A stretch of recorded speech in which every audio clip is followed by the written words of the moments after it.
एक और सर्दी और जुकाम, ऊपर से शरीर का तेज ताप। लगातार 2 दिनों से रीमा का बुखार चढ़ उतर रहा था।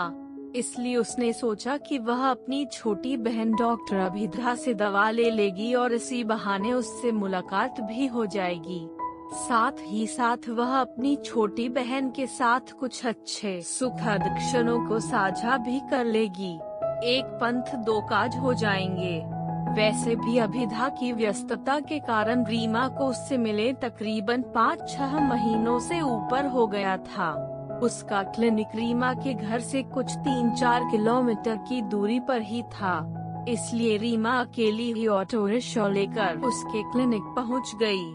जब वह उसके क्लिनिक पहुंची तो कंपाउंडर ने उसे बताया कि डॉक्टर के कैबिन में पहले से ही एक स्किन पेशेंट मौजूद है, इसलिए वह नहीं जा सकती। रीमा ने सोचा कि थोड़ी देर में शायद उस स्किन पेशेंट से फुर्सत पाकर वह उसे स्वयं अपनी कैबिन में बुला लेगी या खुद ही उससे मिलने कैबिन से बाहर चली आएगी। परंतु जैसा वह सोच रही थी वैसा कुछ नहीं हुआ।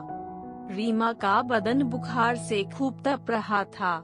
इसी कारण उसे बहुत कमजोरी भी महसूस हो रही थी। उससे ठीक से बैठा नहीं जा रहा था। फिर भी वह न जाने क्या सोचकर काफी देर तक बैठी रही। उसने सिर उठाकर दीवार की ओर देखा। घड़ी की सुई 9 बजा रही थी। 1 घंटे से ऊपर हो गए थे। रीमा से अब और बैठा नहीं जा रहा था, इसलिए उसने कंपाउंडर से कहलवा भेजा कि जाओ कह दो दीदी को तेज बुखार है, सर्दी खांसी भी है तो उसकी दवा दे दे। उसने सोचा शायद यह सुनकर ही वह बाहर आ जाए कि दीदी की तबीयत खराब है।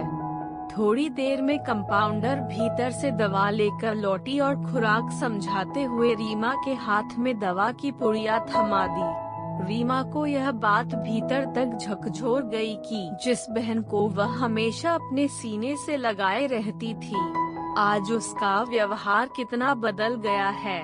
3-4 महीनों से न कोई बात, न कोई फोन। यही सोचते सोचते दुखी मन से वह घर लौट आई।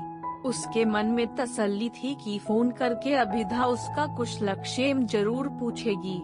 आखिर वह एक डॉक्टर है और ऊपर से उसकी बहन। कुछ दिनों में दवाइयों की खुराक से रीमा की तबीयत तो ठीक हो गई, परंतु न अभिधा का फोन आया और न अभिधा ही आई। रीमा के हृदय को गहरी चोट पहुंची।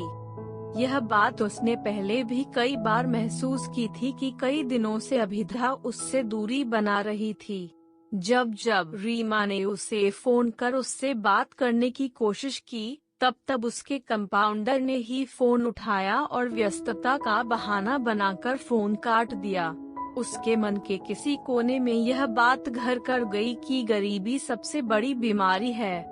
इस बीमारी का कोई इलाज नहीं।